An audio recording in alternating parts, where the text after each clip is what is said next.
Okay, well, welcome everyone to this, the first of what we hope will be the series of online town hall events around the country. We're very fortunate to be here in one of Sweden's greatest exports, IKEA, with another one of Sweden's greatest exports, the Vice President of the European Commission, Margot Wallstrom. So thank you very much for joining us. Thank you for coming. Generation Yes, I'll just say a few words for our viewers watching online currently as this is streaming online. Generation Yes is a nationwide movement of young people around Ireland. We have over 1,200 registered members since we launched 2 months ago, and already we're building a nationwide movement of 18 to 30-year-olds to talk about Europe and to talk about its importance to young people today. So over the last 2 weeks, people have been submitting questions online. They've been submitting the questions that they wanted themselves to put to the Commissioner about the future of Europe, about what the EU can do. Those questions were voted upon, and the most popular questions will be discussed here with the Commissioner in person. But before we go on to the formal side of it, Commissioner, maybe you might tell us a little bit about your life before the Commission, about your background in Sweden before you came to Brussels. Well, I actually come from the very north of Sweden, a place where we use expressions like saying that Cork was unnaturally beautiful, unnecessarily beautiful. That was I live since many years now in Värmland, by Sweden's biggest lake. I come from a working class family, and we were 5 of us.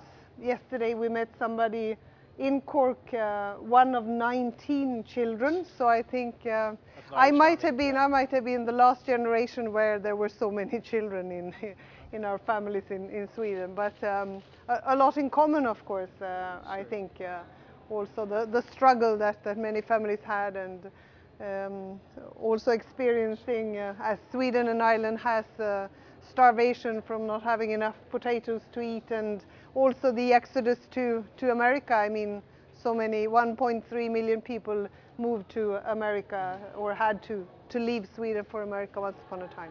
And how did you get involved in politics when you were in Sweden? Did you get involved early on, or was it a late arrival? It was not a tradition from home. I mean, my parents were not active politically or in trade unions, but it was actually a neighbor who asked me if I would be willing to start the Social Democratic Youth club in my very small village where I was. So that would be the equivalent kind of I suppose, the Labour Party, the youth side of the Labour Party in Sweden. Okay. Yes. And then you stayed in politics, in national politics in Sweden for quite a while. Yes, I did, and then it was politics to 100% from then on. Although I also decided to have sort of a proper job, so I started to work in a bank, in a savings bank. These days it wouldn't maybe be regarded as a decent job, but in those days it was. Okay. And I've done a few other things also in between. Yeah, and you were a minister for 2 governments, am I right, in Sweden? I was a minister for 7 years. The first mandate 4 years, 3 years, and the second 4 years, because we changed the mandate. So, okay. But before that I was a member of parliament for 6 years. Mm-hmm. And what were the issues that you focused on in your time as a Swedish member of parliament and minister? Well, I worked a lot on youth unemployment, for example, but also health issues for young people, and I started on environmental issues as well. And then a few years ago you were appointed to the Commission for, you're now working as Commissioner for communication strategy, among other things. Was that your first position in the Commission? No, I was, for 5 years I was the Environment Commissioner, and that is also where I started to go regularly to Ireland, because as you remember, in those years with such a rapid economic development in Ireland, it also meant that you experienced a lot of environmental problems, waste problem and water quality and what have you. And this was sort of part of a rather difficult dialogue that we had with the Irish government in those days. Okay, but the environment won in that argument, right? It was the environment that won. Okay. Well, let's move on to the first question that was submitted online. It was a question that was submitted, and we'll put it up on the screen if we can. Sure. The question comes, and if we can get it up on the screen there. The question that was one of the most popular questions actually we got was that Can you think of any ways to create ownership among citizens of the EU, of the project, and how can organisations, I suppose, like Generation Yes, how can they develop that sense of ownership and feel they have a place in Europe? I think that a project like the European Union, or I don't know even if we should keep calling it a project, but a cooperation like the European Union, I think it has to be, it was for so many years something for a rather small political elite, and we cannot continue like that. I think citizens expect much more today. They want to be involved. I think we can consult better with citizens. So when we, for example, present a proposal, we can announce it much more effectively to people that they are supposed to give also their views on, for example, fisheries policy.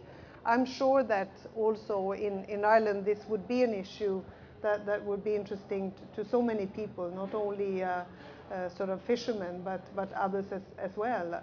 And I think we can provide sort of citizens with the channels for making their views known, and improve also the contacts with those that are elected, the members of the European Parliament, but also ways to influence how the positions that the government takes on different issues and policies. So I think there are many ways, including using the internet much more proactively for consultations as well, and for a real dialogue with citizens.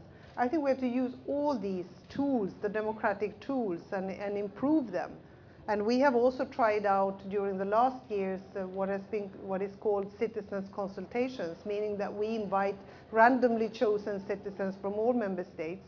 And we had for the first time also a citizens summit in Brussels. And they were, of course, fully capable of setting an agenda for the European Union. They were interested in these issues, they knew exactly what they wanted, and they were very knowledgeable. What did they want to see addressed in that summit? This was interesting because when asked, they said, for example, they wanted health standards to be almost the same across Europe, which is an issue that is not harmonized at all today. But they said that this is really what citizens would like to see. So I think there was this sort of element of social demands, that they wanted Europe to be more social. And I'm not saying that because I have a political interest. This has come out also from Eurobarometer surveys, that people, in addition to fighting for jobs and growth, people also want to make sure that Europe helps them socially, because it affects their everyday lives. Okay, well, we might just move on to the first video question which was submitted. And this question was submitted by Michael, who's a student from Dublin. So it'll come up on the screen here. Hello, my name is Michael from Dunleary in Dublin. My question is, do small countries really punch above their weight in Europe? Thanks.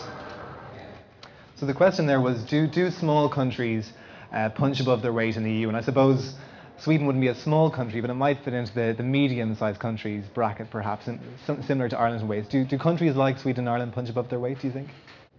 Yes, if they have a good constructive idea, if they can rally support from many member states, and if they can sort of present it in such a way that this is a realistic decision by the European Union, and I think, and if they can advocate it and plan carefully. So I absolutely think that they can, and they have to play it carefully. And I think the main important development over the last years and with enlargement is also that the big member states and the sort of founding member states of the European Union have now discovered that it is not enough even for the biggest to sort of gang up and think that they can steer the European Union or decide over the others. But it is necessary to form other majorities and actually also anchor it with the smaller or medium-sized countries. So I definitely think that it's a way of convincing the others and